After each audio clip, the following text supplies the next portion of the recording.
देखिए शुरू कर दिए चाय पे चर्चा। और बहुत से हमारे पुराने नेता यहाँ इब्राहिम साहब मौजूद हैं। चाय पे क्या चर्चा हो रही है भाई साहब? अभी तो चुनाव का माहौल है। जी हाँ, माहौल है। और चुनाव के माहौल में हम लोग बैठ के गुफ्तगू कर रहे हैं। चाय बहुत अच्छी बात है। देखिए सारे लोग सुबह में यहाँ पे आते हैं, एक अपने दूसरे को अपनी बात को शेयर करते हैं। ये हमारे अकबरपुर नगर पंचायत कोषागार की खूबसूरत तस्वीर है, जो कि यहाँ पे इस तरह से लोग मिलते हैं और सारी बात करते हैं, फिर शाम में भी मिलते हैं। लेकिन कहिए साहब, क्या हाल है माहौल का? देखिए यहाँ का कान खजला के बोलिए। हाँ खोलिए, पैकेज खोलिए। जनता का माहौल यही है जी अभी कि हम लोग जिस क्षेत्र में जा रहे हैं, हाँ तो जनता का कहना हुआ कि आप लोग लंबा चौड़ा नेता लोग भाषण मत दीजिए। अबर बार जो है, अबर बार जनता का ये रुझान है कि देश बचाओ और संविधान बचाओ, सरकार बदलो का नारा अभी चल रहा है। हम लोग ऐसा नेता का कोई बात नहीं मान रहा है। तो पहले जो थे नेता लोग कह दे रहे थे, मान जा रहे थे, अब जनता फैसला कर रही है। चलिए यहाँ पे एक और हमारे रोहित जी हैं और अजय देव जी भी यहाँ पर मौजूद हैं इस वक्त।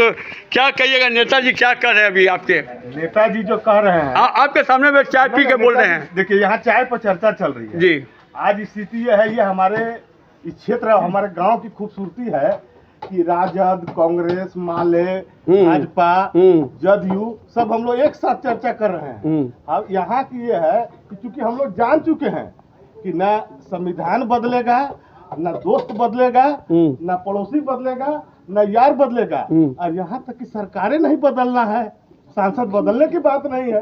तो फिर चर्चा हम लोग इसी पर कर रहे हैं कि हम लोग एक साथ रहें।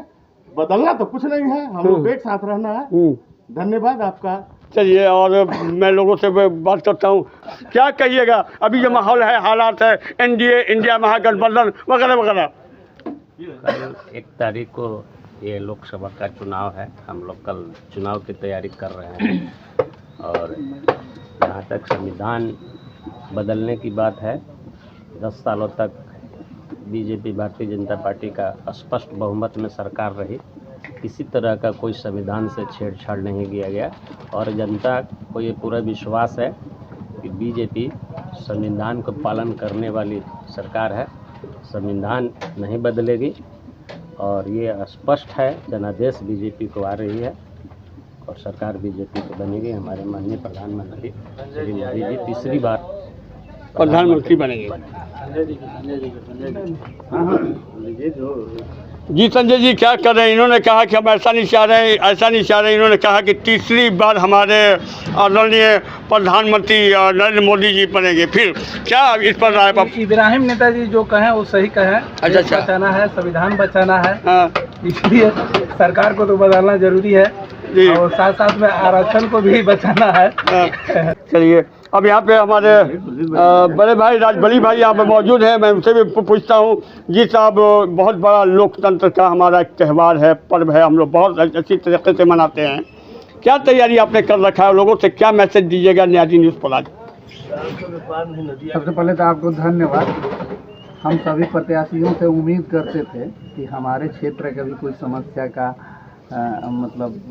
समस्या को लेकर आए। जैसे हम किला को पर्यटक स्थल घोषित करना था, विश्व धरोहर सूची में शामिल करना था, पंडुका पुल से लेकर यहाँ तक रोड बनवाना था, रोहतास के उद्योग को पुनर्स्थापित करना था। लेकिन कोई प्रत्याशी से हमको ये सब सुनने को मिला नहीं कि ये सब भी स्थापित किया जाएगा। लेकिन फिर भी इसके बावजूद हम सभी मतदाताओं से ये आग्रह कर रहे हैं कि आप कल एकदम जलपान से पहले आइए, मतदान कीजिए, ठीक है?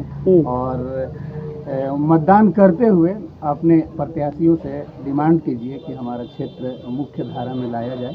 हमारा क्षेत्र बहुत पिछड़ा हुआ है, ठीक है? हम सभी रोहतास वासियों से आग्रह करते हैं कि कल वो समय पे मतदान करें। धन्यवाद। हाँ जी सज्जाद जी, अभी आपके इब्राहिम जी बैठे हुए हैं। इन्होंने बहुत अच्छी बात बोली है। चाय पी के एकदम बिल्कुल माहौल को बिल्कुल बदल दिया। क्या कहिएगा, अभी माहौल क्या है आपके? उन्होंने सही बात बोला। संविधान बचाने की जो बात बोले, संविधान को जरूर बचा रहे हैं, लेकिन देश को, जनता को नहीं बचा रहे हैं। अच्छा, जनता को नहीं बचा रहे हैं। ये 400 का पार जो है ना, ये भाषण बेकार। 400 के पार मतलब भाषण बेकार। जनता ही जब सेफ नहीं है, बेरोजगारी से मर रही है। कैसे जनता सेफ नहीं है साहब? बेरोजगारी से मर रही है। अच्छा, बेरोजगारी से मर रही है, महंगाई से मर रही है। ये 400 पार जो इन्होंने बोला जो है ना, ये सीट की बात नहीं बोला है। अगर सरकार बनी तो 400 पार जो है आप पेट्रोल खरीद सकते हैं जरूर, ये 400 के पार जाएगा। ये रेट बताया हमारे प्रधानमंत्री जी ने। रेट बताया जी साहब क्या कह रही है प्रधानमंत्री जी ने रेट 400 का बताया। जनता की सुरक्षा की बात है, आप कांग्रेस की जब सरकार थी तो आप अगर कई भी मेट्रो शहर में, बड़े शहरों में जब जाते थे, चाहे मेट्रो ट्रेन हो, चाहे बस हो, चाहे लोकल ट्रेन हो, उसमें ये अनाउंसमेंट होते हुए सुना जाता था कि लवारिस वस्तुओं को हाथ ना लगाए, उसमें बम हो सकती थी। कांग्रेस जब आंतरिक सुरक्षा जब नहीं की, उस समय आम हर समय ये लोगों के जहन में होता था कहीं भी बम ब्लास्ट होता भी था। और आज ये आवाज ना मेट्रो से सुनाई देता है, ना कहीं सुनाई देता है कि ये लवारिस वस्तुओं को ना सुने, ना छुए, उसमें बम हो सकता है। पहले जनता सुरक्षित थी, आज पूर्ण रूप से भारत की जनता सुरक्षित है। ना ही कोई आंतरिक यहाँ डर है, ना कोई बाहरी डर है। ये पूर्ण रूप से भारत सुरक्षित है। अभी पूरी तरह से हर जगह पे एक महंगाई की बात करते हैं। आज जो गैस सिलेंडर, ठीक है पहले 400 था, आज 1200 चाहे 1000 है। लेकिन पहले ये देखा जाए, पहले जमीन 1 लाख रुपए डिसमिल था, आज वही जमीन 5 लाख रुपए डिसमिल है। उसके रेशियो से पहले जो है 2001 वगैरह में मजदूरी 50 रुपए था, आज मजदूरी जो है एक अनस्किल्ड लेबर का जो है मजदूरी 400 से 500 रुपया है। तो ये महंगाई का सबसे बड़ा कारण क्या है? आबादी। जब आबादी कंट्रोल नहीं होगा तो महंगाई कंट्रोल नहीं होगा, और विकास जब होगा तब ये विकास तो हो रहा है। देश आजाद के बाद से कोई भी 4 लेन नहीं बना था। स्टेशन आप देख लीजिए, जो भी रेलवे स्टेशन है उसी तरह से आज हर रेलवे स्टेशन का जीर्णोद्वार हुआ है। सभी में एक्सीलेटर लगा है, लिफ्ट लगा है, फ्लाईओवर ब्रिजेज चौड़ा हुई है, प्लेटफॉर्म का जो आरसीसी था सभी में टाइल्स लग रहा है, ग्रेनाइट लग रहा है। और विकास कैसा चाहिए? बिजली पहले नहीं था, आज बिजली ऐसा है कि किरासन तेल की जरूरत नहीं है। पहले लोग कह रहे कि बिजली तो बिल नहीं बल्कि खून चूसता है, इसके बारे में क्या कहिएगा? आपके प्रधानमंत्री के राज में अगर आप फैसिलिटी, आपका लाइफ स्टाइल अगर बढ़े, अच्छा होगा तो आपको पैसा देना पड़ेगा, टैक्स देना पड़ेगा। रेलवे स्टेशन अच्छा हुआ है, एयरपोर्ट अच्छा हुआ है, लेकिन अच्छा करके उसको निजीकरण कर दिया गया है। निजीकरण कोई बाहरी नहीं है, कोई आक्रमणकारी नहीं है। अडानी, अंबानी सब इंडिया के लोग हैं जी। आज आप चले जाइए बैंक ऑफ इंडिया में, आपको घंटों लाइन मिलेगा। अगर वही आप प्राइवेट बैंकों में जाइए, एक्सिस बैंक में जाइए, 5 मिनट में काम होता है। आप जाके देखिए बैंक ऑफ इंडिया का क्या हालत है। औरतें जो है गर्मी में 2-2 घंटा वहाँ पड़ी रहती है।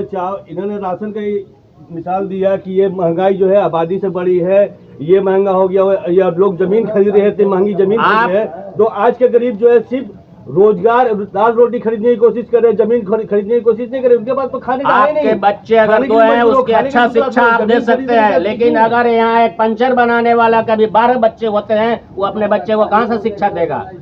कम संतान सुखी जीवन रहेगा, ये आप समझ लीजिए। अगर आप ज्यादा रहेंगे तो दिक्कत है, दिक्कत परिवार से दिक्कत है। आबादी को कंट्रोल कीजिए। हाँ। अगर आप 12 बच्चे हैं, 12 आपको स्कूल में पढ़ाना पड़ा, 12 उसका यूनिफॉर्म लेना पड़ा, 12 लोगों को आपको फीस देना पड़ेगा, 12 को शादी करना पड़ा। 2 बच्चे हैं, आप उनको सही शिक्षा देकर के वहाँ पहुँचा सकते हैं। आबादी। एक सवाल आपसे, बहुत जबरदस्त सवाल है। मंगलसूत्र का मामला क्या है साहब? ये आपके प्रधानमंत्री जी बोल रहे हैं मंगलसूत्र ये कर दिया जाएगा, वो कर दिया जाएगा। प्रधानमंत्री जी को ये सब कल आपके ये भी बोले हैं, आपके जो चिराग पासवान साहब आए थे। पहले ये मंगलसूत्र छीना जाता था चाइना का, ये बाइक से लोग छीनते थे। आज ऐसा नहीं है। आज देश इतना स्ट्रांग है, जनता इतनी जागरूक है कि अब कोई छीन छोड़ नहीं होती है। पहले हमारे यहाँ का देख लीजिए ना, सड़क कैसा था, 4 घंटे में आप डेहरी पहुँचते थे। आज सड़क जो है 45 मिनट में आप 40 किलोमीटर का सफर तय करते हैं। पहाड़ में उग्रवाद कितना था, आज उग्रवाद नहीं है, पहाड़ पर विकास हो रहा है। और बिजली तो ऐसा है, पहले कब आया कब गया लोगों को मालूम नहीं चलता था। आप किरासन तेल, आज बिजली के चलते आपको किरासन तेल नहीं मिलेगा। अगर कहीं दवाई का भी इस्तेमाल करना है तो किरासन तेल आपको नहीं मिलेगा, जरूरत ही नहीं है। हमारे एक मित्र लिखे थे कि कीचड़ है ही नहीं तो कमल कैसे खिलेगा। तो हम बोलते हैं कि जब बिजली है तो लैंटेन की जरूरत क्या है, जब किरासन तेल नहीं मिलता है तो। अरे जब बरसाते नहीं हुआ तो जब कीचड़े नहीं हुआ तो कमल कहाँ से खिलेगा? एक मित्र लिखे थे, हम लाए हैं।